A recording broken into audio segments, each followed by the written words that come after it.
Hermano, muy buenas noches a todos ustedes. Hoy día es viernes, marzo 22 del 2019. Un saludo a todos ustedes, a los hermanos que están en este momento y a los que se van a unir después. Hoy día vamos a seguir entonces con nuestro estudio de la Confesión de Escocia de 1560. Es un buen tema de estudio, es un buen material de estudio. Porque recuerden, voy a estar repitiendo, porque en la repetición está el aprendizaje. Tendemos, nuestra mente siempre divaga, se olvida. 1560, entonces el Parlamento escocés pide a John Knox, o Juan Knox en español, y al mismo tiempo a los 5 otros Juanes, cada uno era Juan, que redactaran, que elaboraran en 5 días, lo hicieron en 5 días, la confesión de fe reformada en ese entonces. Estamos hablando 1560 en Escocia. ¿Por qué? Como una reacción, como una respuesta a la posición católica romana, que en ese entonces estaba en toda Escocia, en toda Europa, porque no había otra, diríamos, representación del cristianismo, excepto el catolicismo romano. Bueno, John Knox viene de Ginebra, estuvo con Juan Calvino. Juan Calvino fue su maestro. John Knox absorbió toda la teología, toda la enseñanza de Juan Calvino.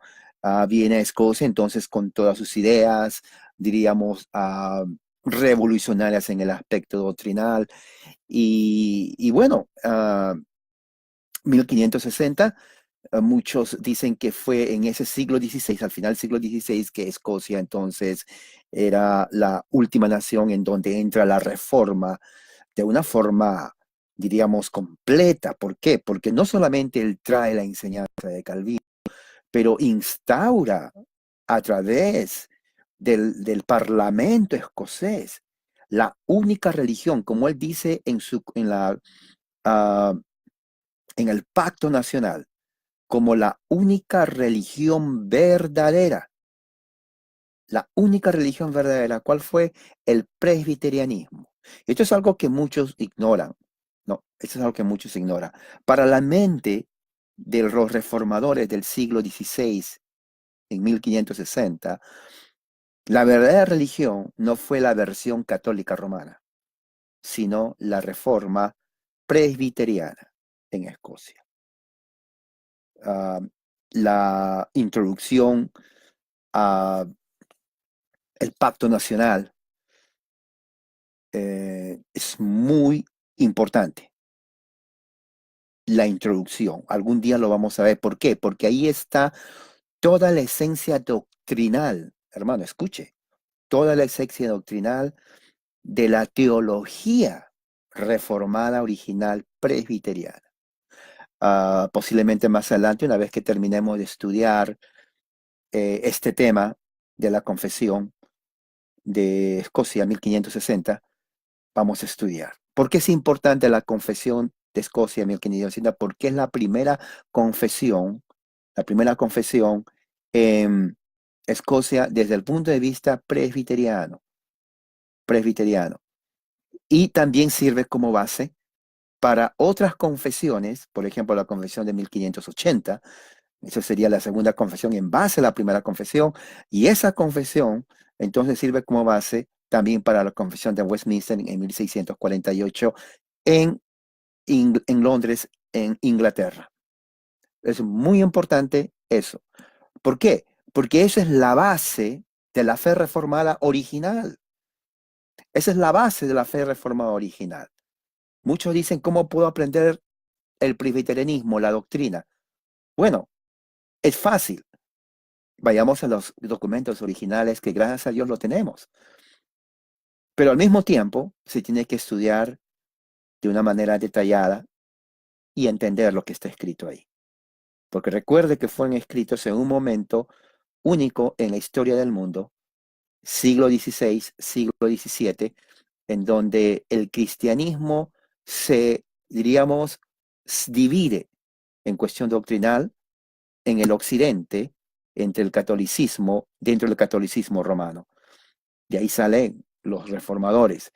Calvino lleva a una elaboración más completa, pero fue John Knox, el que en su tierra natal, en Escocia, realmente se establece oficialmente el presbiterianismo como la religión oficial y la única religión verdadera. Interesante, porque una vez que se hace eso, entonces fue ejemplo a las demás naciones en Europa occidental cristiana. Por eso que cuando se hace la asamblea de Westminster, llaman a los delegados escoceses.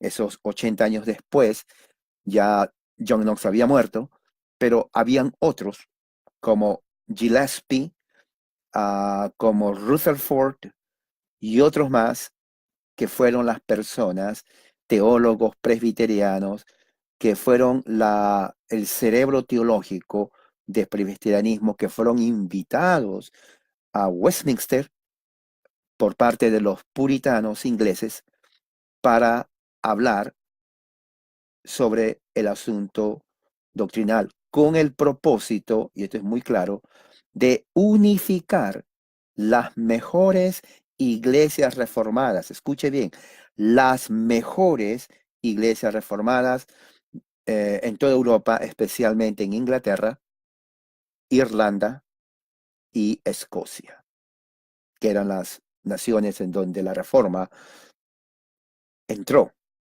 ¿no? Muy bien, entonces teniendo eso como base histórico, ese trasfondo cultural, vamos a estudiar entonces el capítulo 5 de esta confesión. Tiene que ver con la continuidad, el aumento y la preservación de la iglesia, ¿no? Aumento y la preservación de la iglesia, ese es el capítulo 5. Ahora, si ustedes leen ahí, hay una palabra, es Kirk. Kirk es una palabra en el idioma escocés, no es inglés, es que es en el idioma escocés, en su dialecto de ellos. Kirk significa lo que para nosotros es iglesia. Entonces, los escoceses se dirigían a la iglesia usando el término Kirk. Entonces, cuando ustedes leen, por ejemplo, documentos como aquí, especialmente de Escocia, como las confesiones, siempre ellos usan la palabra Kirk. En inglés es church, ¿no? Vamos a poner aquí.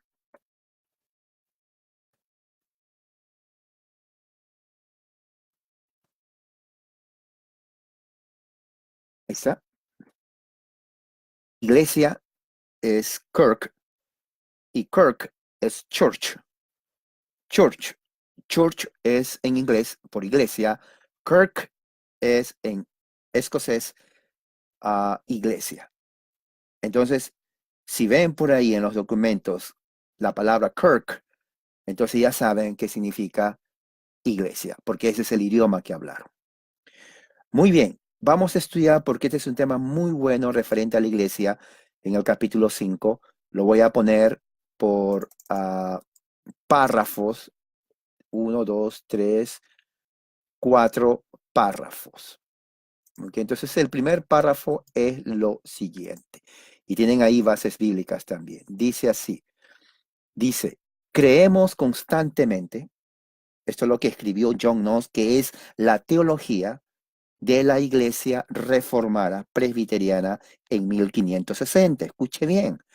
Creemos constantemente que Dios preservó, instruyó, multiplicó, honró, decoró y desde la muerte llamó a la vida a su iglesia. ¿Se dan cuenta? Y dice Kirk, en todas las edades, desde Adán hasta la venida de Cristo Jesús en la carne. Ahora, este concepto es muy importante porque esto es lo que nos separa de los grupos evangélicos dispensacionales. Evangelicalismo no es reforma. Evangelicalismo no es grupo protestante. El evangelicalismo es un fenómeno norteamericano del siglo XIX. No tiene conexión en realidad con la reforma porque cuando se analiza, muchas de sus teologías y posiciones difiere, difiere. Como una de las principales cosas que difiere es su concepto de iglesia. En el evangelicalismo dispensacional, ellos dicen que la iglesia empezó en el Nuevo Testamento y antes era solamente el pueblo de Israel. Bueno, los reformadores no pensaban así. Y correctamente no pensaban así. Porque según la teología, la eclesiología reformada, la iglesia existió desde Adán hasta todo el Antiguo y Nuevo Testamento. ¿Por qué? Porque iglesia es una palabra latina, ¿no? Que viene del griego eclesia, que fue traducido del hebreo, que significa congregación, usando la palabra eclesia. Ahora, cuando se traduce al Antiguo Testamento, al griego, entonces la palabra en hebreo que significa asamblea, lo traducen como eclesía. Entonces, el griego del Nuevo Testamento, perdón, del Antiguo Testamento, usa la palabra eclesía para referirse a la asamblea o al pueblo de Israel. Entonces, por ejemplo, uno que estaba leyendo el Antiguo Testamento en griego, cada vez que dice congregación y asamblea de Israel, va a decir eclesía. O sea que la asamblea de Israel es la iglesia. Y la misma palabra se utiliza en el Nuevo Testamento para congregación, para asamblea. Por eso que en algunas versiones, en vez de decir la iglesia, a los santos en la iglesia, se dice a los santos en la asamblea, porque esa es su traducción. Iglesia es una transliteración fonética, fonética. En realidad no es palabra castellana de Castilla, es el fonetismo iglesia, viene a ser, es un fonetismo mal hablado de la palabra en griego eclesía, eclesía. Por eso que el español, nuestro idioma de Castilla, tenemos cantidad de términos griegos, cantidad de términos griegos. Si nos ponemos a hacer una lista, nos va a pasar mucho tiempo. Mucho de nuestro lenguaje castellano de Castilla ha sido influenciado por el idioma griego. Una de ellas es la palabra iglesia. Entonces, como tanto el Antiguo y el Nuevo Testamento realmente utilizan el mismo concepto de asamblea, pueblo de Dios, congregación de Dios, para referirse al pueblo que Dios elige. Entonces, los reformadores teológicamente vieron la relación continua de la congregación única de Dios. Dios no tiene dos congregaciones, solamente una. Entre el Israel del Antiguo Testamento o de la Biblia hebrea y los creyentes en Cristo del Nuevo Testamento. Entonces, por eso que Pablo en el libro de Romanos dice, ¿no? En cuanto a los injertados, ¿no? Que ellos se injertan en la misma raíz. En Cristo, dice Pablo, ya no hay la separación entre gentil y judío, sino que se rompe esa pared de separación. Tanto el judío como el gentil, que profesan la misma fe en Jesucristo, son parte del pacto de Dios. Ahora, aquí tiene entrar también que ver el aspecto del pacto. Cuando Dios hace el pacto con Abraham, lo hace antes de la ley. Y la promesa le hace a su semilla, que es Cristo. Pablo lo interpreta así en Gálatas capítulo 3. Entonces, esa promesa de Abraham se cumple en Cristo. La ley que viene 400 años después no anula esa promesa. Al contrario, la promesa sigue, independientemente de la ley que Dios dio a Moisés. Y esa promesa se cumple en la simiente de Abraham, que es Jesús. Entonces, la simiente de Abraham, que es Jesús, recibe toda la herencia que Dios dio a Abraham. Y el que está en Cristo, por fe, se convierte en hijo de Abraham. Y al ser hijo de Abraham, porque está en Cristo, se convierte en heredero de las promesas abrámicas. ¿Se dan cuenta de la continuación? Entonces, no hay necesidad de que el gentil haya nacido en el Antiguo Testamento, sus descendientes hayan venido de ahí, porque en Cristo, que es el cumplimiento de todas las promesas, nos hace aceptos herederos de las mismas promesas. Entonces, Jesús se convierte en el verdadero Israel de Dios. Y todos los que estamos en Cristo somos el verdadero Israel de Dios. Por eso, los reformadores decían que Dios constantemente preservó, instruyó, multiplicó, honró y decoró desde la muerte, llamó a la vida a su iglesia, a su pueblo, a su congregación. Entonces la iglesia no aparece, no se inicia en el Nuevo Testamento, sino se inicia en el Edén, porque dice desde Adán, pueblo de Dios, hasta la venida de Cristo. Dios siempre tuvo un pueblo. Jesús cuando vino, en su muerte, rompe la pared de separación, como dice Pablo, teología. Al romper esa pared de separación, el gentil, por méritos de Cristo, se convierte en el verdadero Israel, se convierte parte del pacto de Dios y heredero de las promesas de Abraham. El judío que está en Cristo también, lo cual nos lleva a la conclusión, y esto es muy importante, que los que están sin Cristo no son parte de la promesa. Y esto incluye a los gentiles sin Cristo y a los judíos sin Cristo. Pablo lo dice muy bien en su carta a los Romanos, capítulo 2, que el verdadero judío no es el que lo es exteriormente y la verdadera circuncisión no es la física, sino más bien lo interior, la circuncisión del corazón, que lo hace el Espíritu Santo. Ahora, ese concepto no es nuevo, ese concepto siempre ha sido parte de la enseñanza en el Antiguo Testamento. Podemos leer Ezequiel, podemos leer Isaías, podemos leer Jeremías, podemos leer Deuteronomio, podemos leer Levíticos, y vamos a ver que para Dios la verdadera circuncisión siempre ha sido no la del prepucio, sino la del corazón. La alabanza que viene de Dios. ¿Qué significa eso? Que Dios aprueba al que es circuncidado espiritualmente en Cristo. Una vez que Dios aprueba, ya se cierra el argumento y ya no se puede cuestionar porque Dios lo aprueba.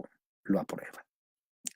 Muy bien, entonces vemos aquí que dice aquí, en todas las edades, desde Adán. Ahora, hay un número, que es el número 1, voy a ver el texto que hay ahí. El texto es Ezequiel 6, 6, 14. Entonces, voy a ponerlo para que vean el texto, ¿no? Yo quiero que me sigan con su Biblia en este momento. Dice así: sin embargo, dejaré un remanente porque tendréis entre las naciones a los que escaparon de la espada cuando seáis esparcidos de la tierra. Entonces los que de vosotros escapen me recorrerán entre las naciones a donde serán llevados cautivos, porque he sufrido a causa de sus corazones adúlteros, que se apartaron de mí a causa de su Dios, que se prostituyeron tras sus ídolos y se aborrecerán a sí mismos por los males que han cometido por todas sus abominaciones. Y sabrán que yo soy el Señor, no en vano he dicho que estaría mal. Muy bien. Vamos entonces a seguir con el segundo párrafo. Muy bien, segundo párrafo. Esto es muy importante. Quiero que presten mucha atención y se concentren. Dice así el segundo párrafo. Abraham lo llamó desde el país de su padre, Ur de los Caldeos. A él le instruyó, multiplicó su simiente. A la vez que maravillosamente conservó su simiente y más maravillosamente lo liberó de la esclavitud y la tiranía de Faraón. Ahora, hasta ahí yo quiero que entiendan algo. Si usted conoce la Biblia, va a entender que la última frase tiene que ver con Moisés, no con Abraham. Entonces ahí los reformadores hacen la conexión entre Abraham y Moisés. ¿Se dan cuenta? Miren, Abraham, él vivió antes de Moisés, pero dice ahí que la simiente, Dios conservó la simiente de Abraham y lo liberó a la simiente de Abraham, los israelitas, de la tiranía de Faraón. Y Faraón estuvo, se sabe la historia de Éxodo, en el tiempo de Moisés. A ellos les dio sus leyes. Está hablando de los israelitas del tiempo de Moisés. Abraham ya no vivía ahí. ¿Se dan cuenta la continuación? Les dio sus constituciones y ceremonias. Vean bien, porque esto es muy importante. Ustedes tienen que saber salir de aquí entendiendo lo que es el concepto de iglesia, de acuerdo a la enseñanza reformada. Por eso tienen que concentrarse, tienen que prestar atención. Dice, a ellos les dio sus leyes, constitución y ceremonia. ¿Quiénes son ellos? El pueblo de Israel. Eso está en Éxodo. Tiene que leer lea todo el libro de Éxodo, mejor dicho. A los que poseían en la tierra de Canaán, cuando entraron. A ellos después de jueces y después de Saúl, les dio a David para que fuera rey. Está hablando ya está pasando al reinado de David. A quien había prometido que iba a dar un rey, David. Que del fruto de sus entrañas, le prometió a David, fíjese, uno se sentará para siempre en su trono real. Si usted lee el Nuevo Testamento, va a ver que cuando Jesús pasaba, le decían Jesús, hijo de José. No decían hijo de José, decían Jesús, hijo de David. ¿Por qué? Porque David, los judíos sabían que la promesa mesiánica tendría que venir del linaje de David. Por eso le decían, la referencia a hijo de David es un reconocimiento de que Jesús no era un simple hombre, sino el Mesías de Israel. Por eso le dicen hijo de David. Eso no lo podían decir a cualquiera. Usted tiene que entender lo que está leyendo. Usted es cristiano, su concepto de fe cristiana tiene que estar enraizada en las escrituras. Y ahí hay 2, 3, 4, 5, 6 números, lo cual significa textos. Vamos a leer. ¿Cuál es el número 2? El número 2 habla primero de Génesis 2, 12, 1 y 3, 1. Y vamos a ver lo que dice, para que veamos lo que dice las escrituras. Dice así. Abraham lo llamó desde el país de su padre. A él instruyó, multiplicó su simiente, a la vez que maravillosamente conservó su simiente y más maravillosamente lo liberó de la esclavitud. Creo que es eso, ya lo puse. Perdón. Bueno, ahí está. Déjeme. No, ese es lo mismo. Bueno, a ver.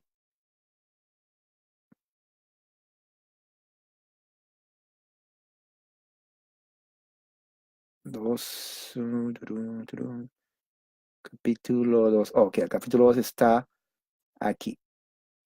Perdón, el número 2 está aquí.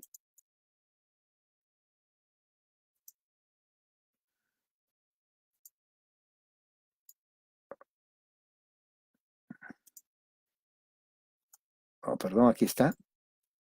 Ok, muy bien. Dice así. Génesis 12:1 y 13:1 dice, y el Señor dijo a Abraham, vete de tu tierra, de entre tus parientes y de la casa de tu padre a la tierra que yo te mostraré. Génesis 13:1 dice así. Voy a estar copiando y poniéndolo ahí para que vean. Si tiene su Biblia, usted lo puede seguir mucho mejor, así usted se acostumbra. Subió pues Abraham de Egipto al Negev, él y su mujer con todo lo que poseía, y con él Lot. Luego también habla, hay un número, el número 3. Número 3 es en Éxodo 1. Realmente es todo el capítulo, pero vamos a ver lo que dice Éxodo 1. Si tiene su Biblia, lo voy a leer aquí. Éxodo 1 dice, estos son los nombres de los hijos de Israel que entraron a Egipto con Jacob. Cada uno entró con su familia: Rubén, Simeón, Leví, Judá, Isaacar, Zabulón, Benjamín, Dan, Neftalí, Gad y Aser. Todas las personas que le nacieron a Jacob fue 70, y José estaba en Egipto. Y murió José y todos sus hermanos y toda aquella generación. Los hijos de Israel fructificaron, se multiplicaron y fueron aumentados y fortalecidos en extremo, y se llenó toda la tierra. Fíjese, exactamente. Entonces estamos viendo desde un punto de vista escatológico y también desde el punto de vista de la eclesiología, que Éxodo 1 nos dice cómo realmente el pueblo de Dios, la semilla de Abraham, se multiplicó. Mira lo que dice ahí: se fructificaron, se multiplicaron y fueron aumentados y fortalecidos en extremo, y se llenó toda la tierra. Ahora, acá hay algo muy importante. Cuando la Biblia habla de tierra, la tierra no está hablando de toda la tierra. En este caso está hablando justamente del Medio Oriente, en la parte donde ellos vivían. A eso se llama la Biblia toda la tierra. ¿Me entiendes? No está hablando que se fueron a la África o la China. No está hablando de eso. Lo mismo sucede en el Nuevo Testamento. Cuando Jesús dice será predicado este evangelio en todas partes del mundo y vendrá el fin, se está refiriendo justamente al mundo del Imperio Romano. Entonces, mucha gente, por entender la palabra todo, los confunde y dice, bueno, aquí está hablando de la India, está hablando de por ahí, de todo el mundo. No necesariamente, no necesariamente. Este es un ejemplo de este caso. Cuando dice y se llenó la tierra de ellos, no está hablando que vinieron a México, Sudamérica, o se fueron a la China, o se fueron al África de ahí. No, no está hablando de eso. Se está hablando de esa parte, de esa área geográfica en especial, que ellos le llaman toda la tierra. ¿Ok? Eso es muy importante. Esto es para entender, cuando usted lea las escrituras, tiene que saber lo que está leyendo. Muy bien. Entonces, hay otro texto, el número 4, también dice en Josué 1:3. Vamos a leer lo que dice ahí. Copy. Y poner aquí. Estoy poniendo los textos para que vean que en dónde se están basando. El número 4 habla de Josué 1:3, 23:4. Dice, todo lugar que pise la planta de vuestro pie os he dado, dice Dios, tal como dije a Moisés, la promesa que le dio a Moisés. Mirad, os he asignado por suerte como heredad para vuestras tribus estas naciones que aún quedan junto con todas las naciones que he destruido. Dios peleaba por Israel y destruía a las naciones, ¿no? Esa es la teología del Antiguo Testamento. Dios destruye a naciones paganas para dar la tierra a Israel. Y eso es bíblico. Esas naciones que aún quedan, las he destruido, desde el Jordán hasta el Mar Grande, hasta la puesta del sol. Fíjese cómo Dios está cuidando, preservando a su pueblo de la semilla de Abraham. O sea, toda la promesa de Abraham se está cumpliendo en el pueblo de Dios. La eclesía, esta es la iglesia de Dios en el Antiguo Testamento, hermano. La asamblea de Dios, el pueblo de Dios. Dice José 23:4, mira, os he asignado por suerte como heredad para vuestras tribus estas naciones que aún quedan junto con todas las naciones que he destruido, desde el Jordán, el Mar Grande, hacia la puesta del sol. Número 5 habla de primera de Samuel 10:1 y 16:13. Vamos a leer también qué es lo que dice ahí. Se dan cuenta cómo todas las escrituras están siguiendo un mismo pensamiento. Los reformadores creían eso y enseñaban. Primera de Samuel 10:1 dice, tomó entonces Samuel la redoma de aceite, la derramó sobre la cabeza de Saúl, el primer rey de Israel, lo besó y le dijo, ¿no te ha ungido el Señor por príncipe sobre su heredad? Mire, sobre su heredad, tomando en cuenta la promesa que Dios hizo a Abraham. 1 Samuel 16:13, entonces Samuel tomó el cuerno de aceite y lo ungió en medio de sus hermanos, y el Espíritu del Señor vino poderosamente sobre David desde aquel día en adelante. Luego Samuel se levantó y se fue. En la primera habla cuando Samuel, ¿no? Le derrama el aceite a Saúl, ¿no? Ungiéndole como rey, y en la segunda cuando Saúl, como Samuel, entonces también derrama sobre David y lo constituye también rey de Israel. Entonces vemos que se va cumpliendo la promesa. El aceite es símbolo del Espíritu Santo, de la presencia de Dios. Y luego el último número es 2 de Samuel 7:12, dice así. Quiero que me sigan. Entonces dice esto. 2 de Samuel dice así. Uh, y el rey dijo al profeta Natán, mira, yo habito en una casa de cedro, pero el arca de Dios mora en medio de cortinas. ¿Y por qué dice esto él? Bueno, dice esto porque cuando leemos justamente el párrafo que hemos leído, dice que Dios prometió a Israel dar a David, ¿no? Como rey de Israel, y de las entrañas de David iban a ser la semilla. Las entrañas tienen el aspecto figurativo, uno se sentará para siempre, que de Jesucristo. El tercer párrafo, vamos a poner aquí de la confesión, está aquí. Entonces dice así, dice, a esta misma gente, esa es ya la confesión, de vez en cuando enviaba profetas para reducirlos al camino correcto de su Dios, del cual muchas veces declinaban por idolatría.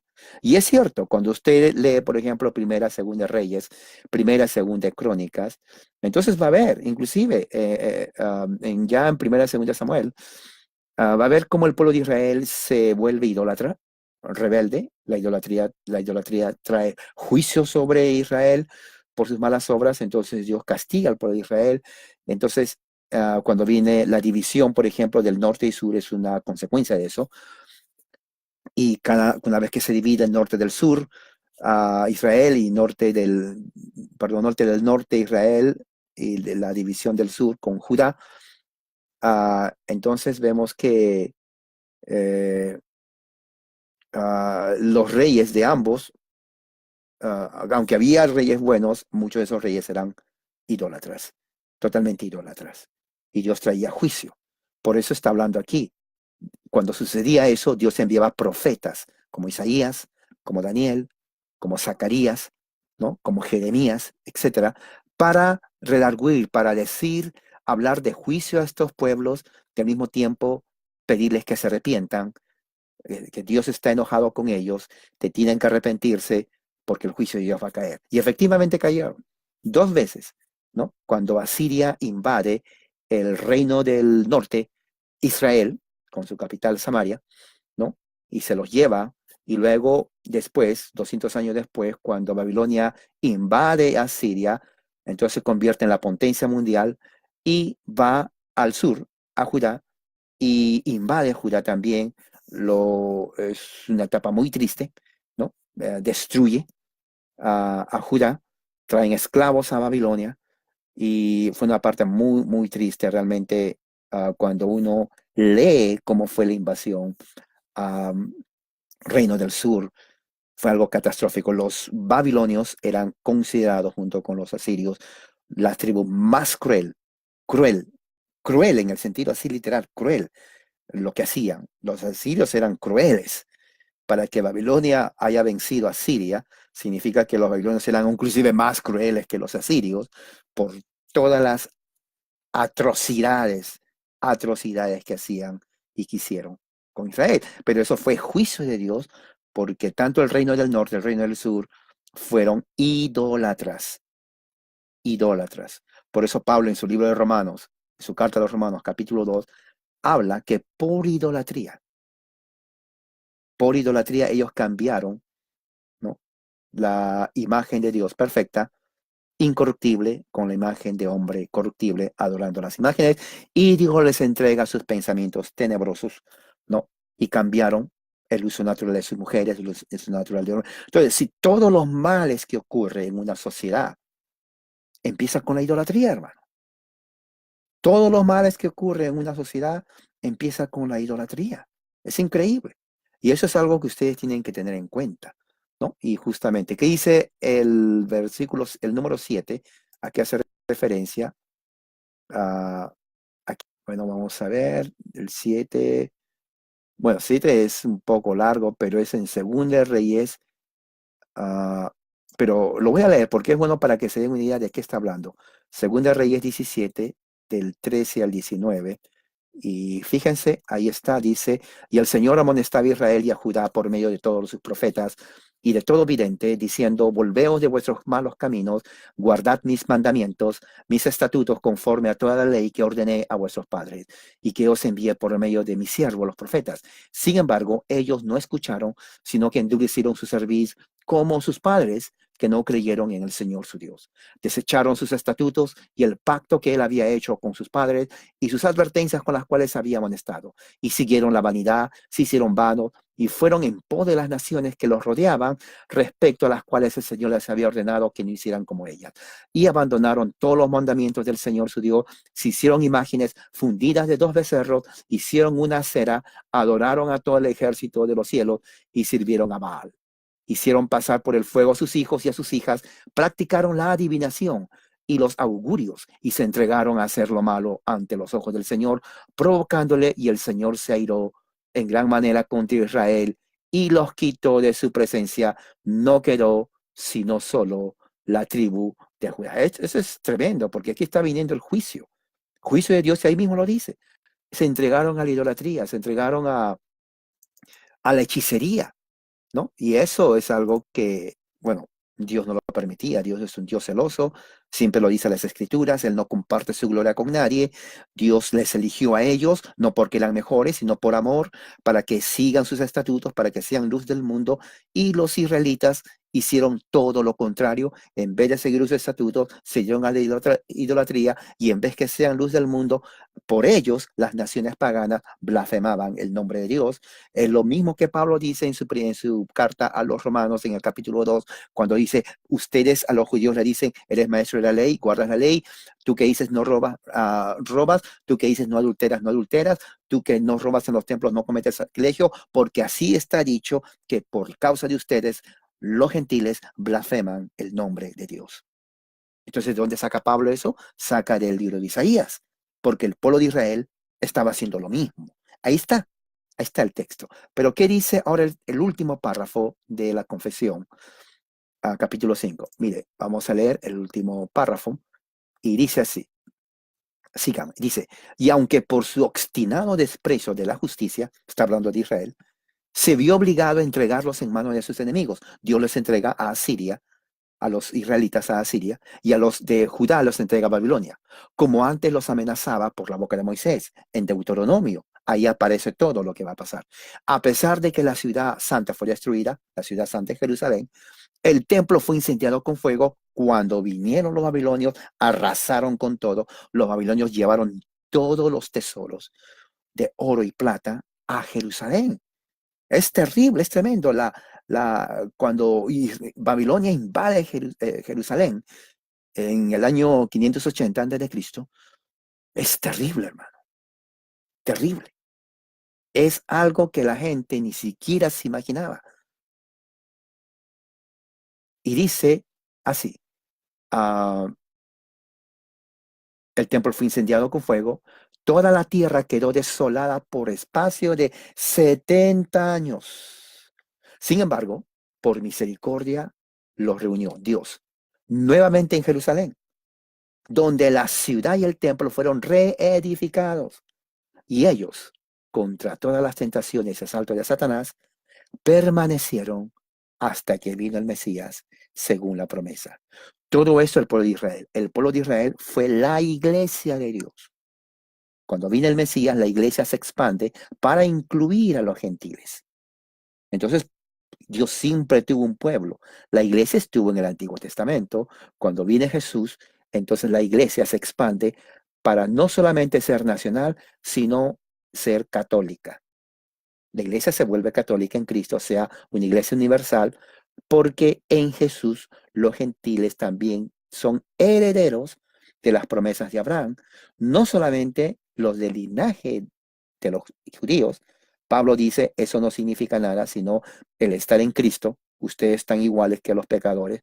Entonces en Jesucristo ya no hay diferencia. Por eso dice, Dios no hace diferencia, sino que en Cristo el judío y el gentil son partes de la promesa. Son partes de la promesa. Muy bien, hay unos números ahí, 8, 9, 10, 11 y 12. Vamos a ver qué es lo que dicen esos números. Empezando con el 8, dice Segunda Reyes 24, 3, 4. Vamos a ver, muy bien, lo voy a poner acá.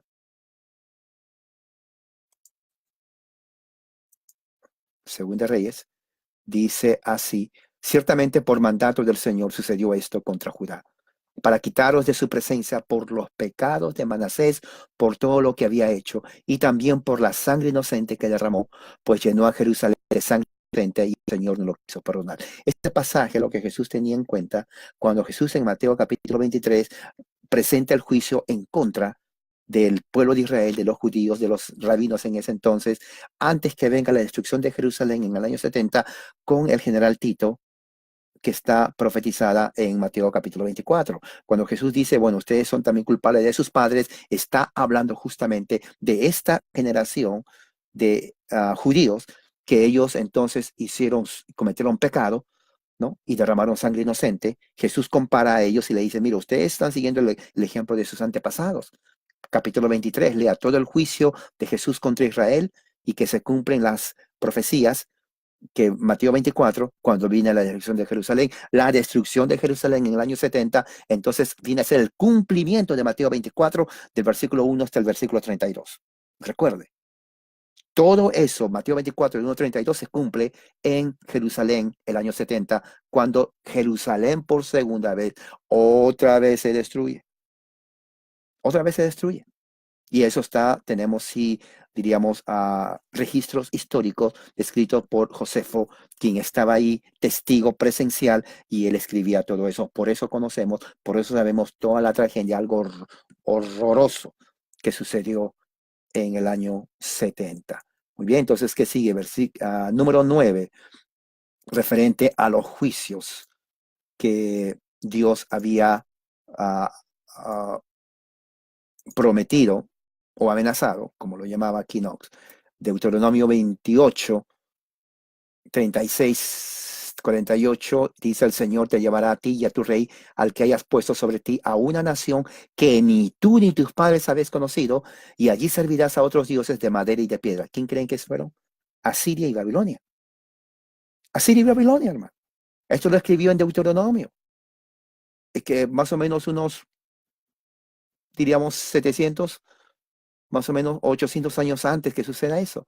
Por tanto, servirás a tus enemigos, los cuales el Señor enviará contra ti en hambre, en sed, en desnudez, en escasez, en todas las cosas. Él pondrá yugo de hierro sobre tu cuello hasta que haya destruido. Ahora, hay algo muy importante. ¿Se acuerdan que dije, y quiero que escuchen bien esto? ¿Se acuerdan que dije hace un momento que la destrucción de Jerusalén, la primera vez cuando Babilonia entra a Judá y quema todo el pueblo, fue algo catastrófico, algo terrible? Porque lo fue.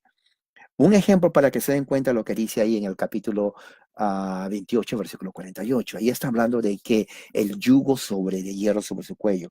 Hay una distancia grande, y lo voy a ver aquí para que se den cuenta. Ah, Voy a ver si lo puedo tener aquí. Ok, vamos a ver. Mapa. Aquí está el mapa de la captividad que se hizo hasta Voy a ver si dice aquí, no tengo, pero fueron, ok, es grande, voy a ver si tengo aquí, aquí está, creo que, ok, la captividad de Judá en el año 586 duró hasta el 16 o 70 años exactamente, como dice ahí. Ahora, ellos fueron desde Jerusalén, hermano, escuche esto, el Medio Oriente hace mucho calor. Cuando Babilonia invade Judá en el año 586, destruye todo, quema, le hicieron caminar a los judíos desde Jerusalén, estoy hablando de caminar hasta Babilonia. Ahora, aquí vamos a ver si puedo tener esto. Aquí dicen, ok, 200 millas.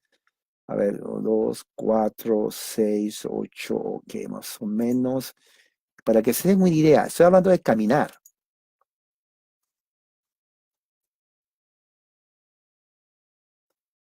ok, más o menos. Es un aproximado, hermanos. De acuerdo a lo que estoy viendo en el mapa. Les hicieron caminar un promedio, puede ser más, pero para que se den cuenta, la cantidad es grande. 1000 millas caminando. Ahora, en kilómetros, viene a ser 1600 kilómetros caminando. Ahora, caminando 1000 millas. Donde yo vivo, hasta la ciudad de Los Ángeles, son 70 millas. En carro, nos dura 45 a 50 minutos. En carro, por el freeway, por la carretera sin parar. 40 a 50 minutos sin parar, nos dice la distancia. Solamente son 70 millas. Ahora imagínense caminando 1000 millas sin carro, 1000 millas. Llevaran a niños, ancianos, mujeres. Ahora, no solamente era caminar, todos ellos tenían, los llevaban, les ponían aquí en la nariz, como se pone al buey, un aro, y lo ponían aquí hierro a través del cuello porque ya eran esclavos. Se imagina aquí, o sea, si usted se paraba, la cantidad que estaba delante de usted, lo jalaban a usted, al punto que si usted ya estaba cansado de caminar y le jalaban, le rompían la nariz a usted, le rompían la nariz. ¿Usted se imagina cuántas miles de judíos fueron con la nariz rota aquí? El hierro a través del cuello era pesado. 1000 millas. En una, ni siquiera en 5 millas, 5 millas, que viene a ser tal vez, no sé, que 7 kilómetros o algo así, o más. Los primeros en caer muertos, fueron los ancianos. Y los asirios, los babilonios decían, mira, pobrecito, a ver, dale agua al pobre. No, muerto, muerto. La segunda que caían, las mujeres ancianas. Se imagina una pobre anciana con 80 o 70 kilos o 60 kilos, con un hierro que pesaba tal vez 50 kilos en su cuello. Dígame usted, moría. Mujeres embarazadas, con la panza ahí, embarazadas. Aquí el fierro. Morían. Niños, morían. Fue un viaje tan terrible, triste, horrendo, que para el tiempo que llegaron a Babilonia, un gran porcentaje de todos los judíos habían muerto en el camino. Entonces, cuando dice aquí en Deuteronomio 28:48, servirás a tus enemigos, los cuales enviará contra ti en hambre, hermano, 10,000 kilómetros en caminar hasta Babilonia. Ahí no te daban, ¿quieres una pizza o un asadito? Vamos a hacer un asado aquí. No, no, no, no. Sed por el continuo calor, deshidratación. Eso te mata. Desnudez, hermano, caminando por meses. Pues ahí no te ibas a comprar ahí un nuevo pantalón. Llegabas desnudo. Todos, hombres y mujeres, desnudos. En escasez de todas las cosas. Enfermedades. Los niños recién nacidos, los asirios, no se hacían problema con los niños. Los agarraban de las patas, así de las piernas, y ¡bum! Golpeaban su cráneo chiquito del bebé contra las piedras y los mataban. Así. Y no eran 3 niños, eran miles de niños. Y cuando la madre quería oponerse, estamos hablando de babilonios, hermano. Nada de derechos humanos, nada. Una lanza en la barriga, en la cara, en el cuello, la mataban. O sea, morías ya sea de una u otra forma. Y dice, Él pondrá yugo de hierro sobre tu cuello hasta que te haya destruido. Se cumplió, hermano. Ahora, el número 10 dice, Segunda Reyes 25, vamos a ver. Dice todo el capítulo, pero vamos a ver algo de lo que dice. Segunda Reyes, capítulo 25. A ver, ¿de qué está hablando ahí?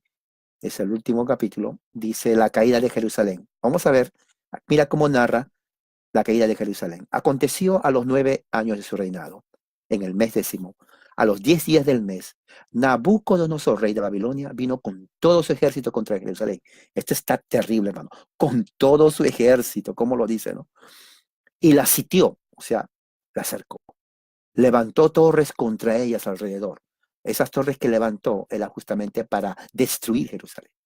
Estuvo la ciudad sitiada hasta el año 11 del rey Sedequías. A los 9 días del cuarto mes prevaleció el hambre en la ciudad. La gente comenzó a morirse de hambre. ¿Qué hacía la gente que se moría de hambre? Lo mismo que sucedió en el año 70.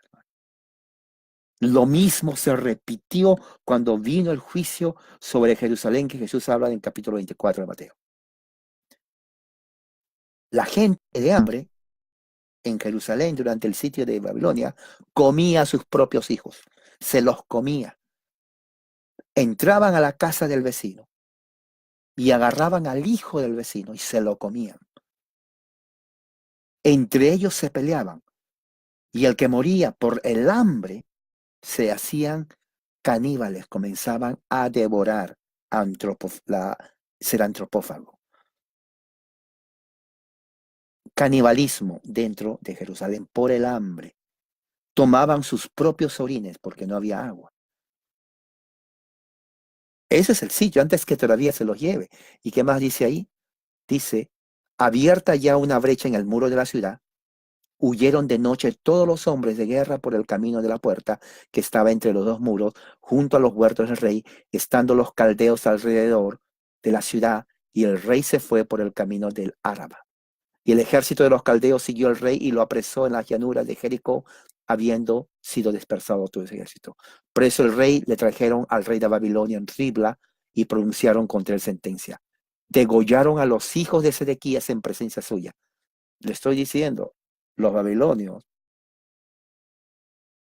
eran cosas serias. Eran los más crueles del planeta, de la tierra en ese entonces. Fíjese, y dice, y atado con cadenas lo llevaron a Babilonia. Atado con cadenas. No lo pusieron en un tren, mira, vas a ir en un tren hasta Babilonia. No. Atados en cadenas, pies, manos, aquí. Hermano, ¿quién va a resistir sin parar? Bueno, y cuando paraban era para que se mueran, ¿sí? Porque cuando comenzaban ya no querían seguir, ya estaban muertos, sin comida, sin bebida, sin nada. Yo creo que entiende, hermano, cuando usted lea las escrituras, tiene usted que inclusive, diríamos, transportarse en ese aspecto para entender realmente la narrativa bíblica de lo que está pasando. Bueno, ¿y qué más? Dice Daniel 9:2, dice así, vamos a ver,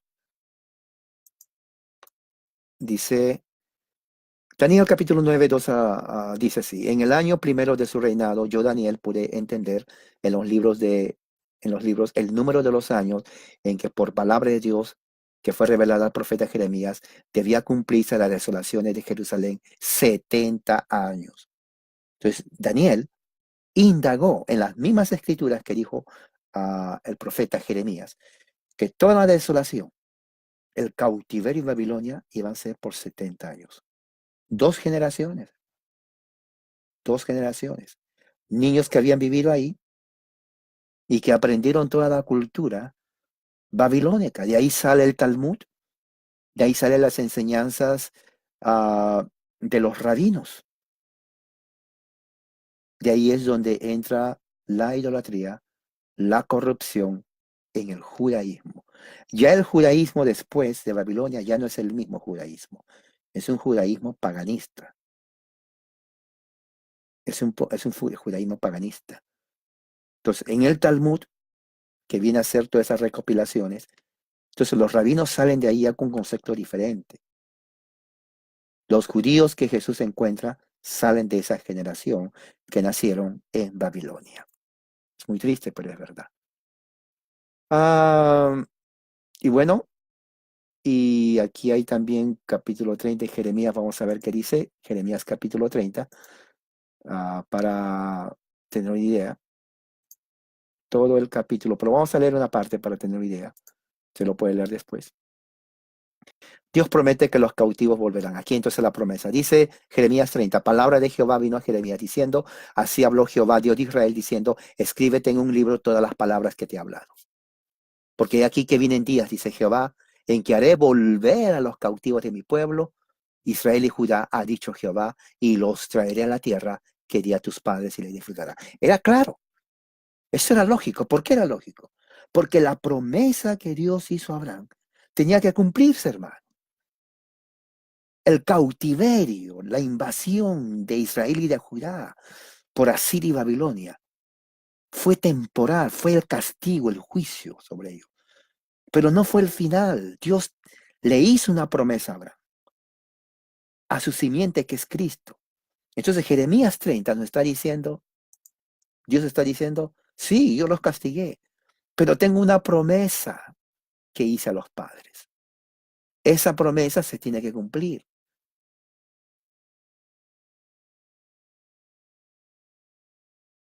Y todo el capítulo 30, si ustedes ven,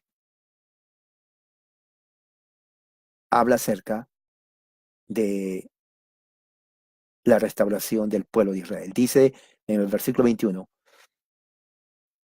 de ella saldrá su príncipe y de en medio de ella saldrá su señoreador y la haré llegar cerca y se acercará a mí. Porque ¿quién es aquel que se atreve a acercarse a mí? Y me seréis por pueblo y yo seré vuestro Dios. He aquí la tempestad de Jehová sale con furor, la tempestad que se prepara sobre la cabeza de los impíos reposará. No se calmará el ardor de la ira de Jehová hasta que haya hecho y cumplido los pensamientos de su corazón.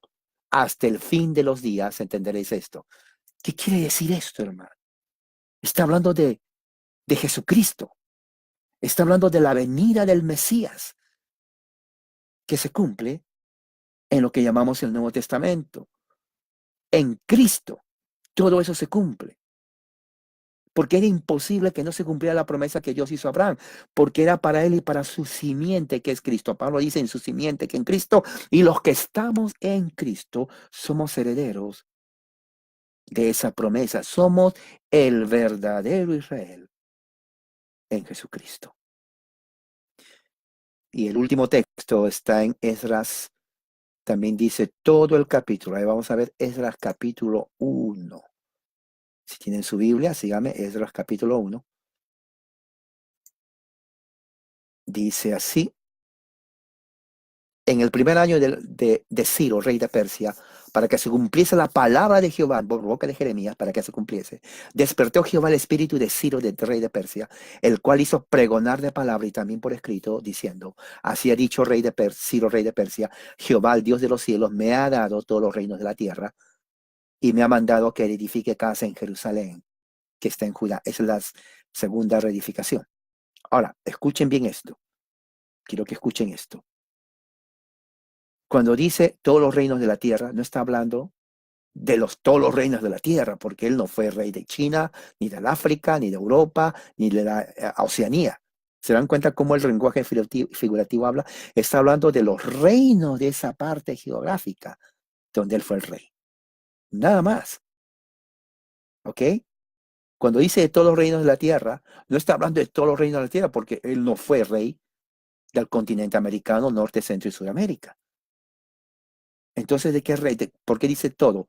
Porque es la forma hebraica de hablar acerca de cierta pedazo geográfico donde había poder, igual que los romanos. Los romanos conquistaron todo el mundo. Pero cuando dice conquistaron todo el mundo, no está hablando que conquistaron la China, porque no conquistaron la China. Pero está hablando del mundo de su época, de la razón geográfica donde ellos fueron. ¿Ok? Eso tienen que tener muy en cuenta y eso explica muchos textos que la Biblia habla acerca: será predicado este evangelio en todo el mundo y vendrá el fin. Porque ese texto habla justamente de todo el mundo, del imperio romano y vendrá el fin. ¿Cuál fin? La destrucción de Jerusalén, que se cumple en el año 70. ¿Ok?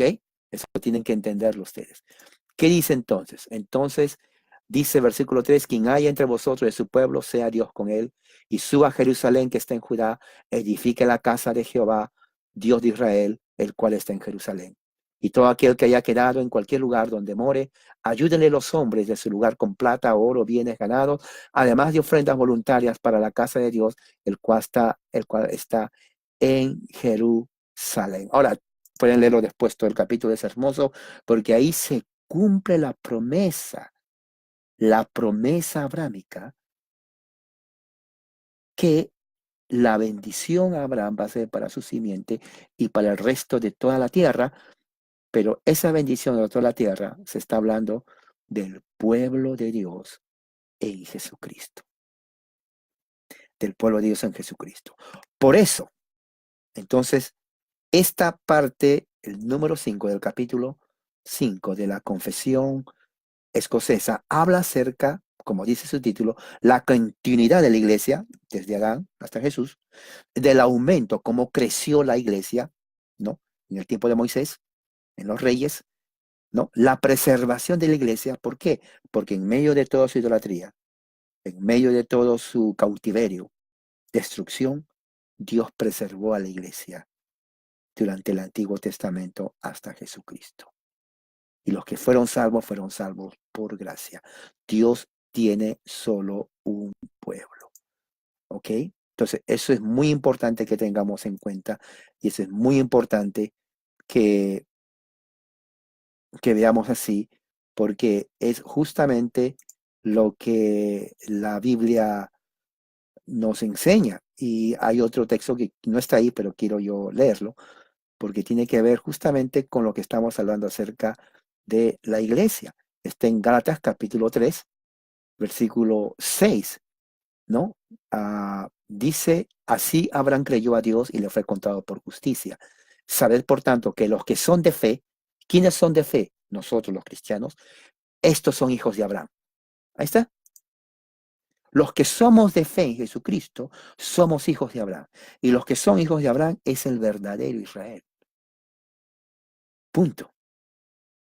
El Israel de hoy, nacional, político, no es el pueblo de Dios. Tienen que entenderlo ustedes. Es una enseñanza antibíblica.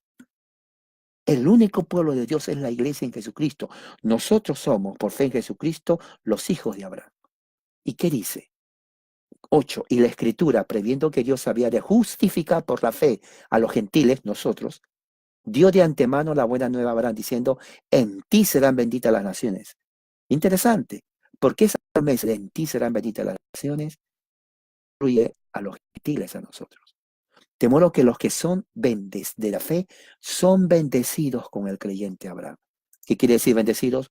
Herederos de la promesa abrámica. Herederos de la promesa abrámica. ¿Y qué más dice? Y dice, porque todos los que dependen de las obras de la ley están bajo maldición. Claro, porque nadie se salva por la ley. Pero escrito está maldito todo aquel que no permaneciera en las cosas escritas en el libro de la ley para hacerlas. ¿No? Entonces dice, y la ley no es de fe, sino que dice el que hiciera vivirá por ellas. Cristo nos liberó de la maldición de la ley cuando se hizo por nosotros maldición. Para que en Cristo Jesús la bendición de Abraham, aquí está, versículo 14, alcance a los gentiles, a nosotros, a fin de que por la fe recibiésemos la promesa del Espíritu, que es la verdadera circuncisión del corazón. Hermano, ahí está. La teología bíblica no puede engañarse. Dios no puede traicionar sus promesas. Sea Dios veraz y todo hombre mentiroso. La iglesia de Dios siempre ha existido desde Abraham hasta nosotros. Un solo pueblo, un solo Señor, un solo Dios, una sola fe, un solo bautismo, una sola esperanza. Vamos a orar. Padre, gracias por este momento que hemos aprendido y que esto quede en nuestro corazón para reflexionar acerca de tu iglesia, tal como las Escrituras nos enseñan. En el nombre de Jesucristo, nuestro Señor. Amén. Entonces, hermanos, que la gracia y la paz sea con todos ustedes ahora y siempre. Amén.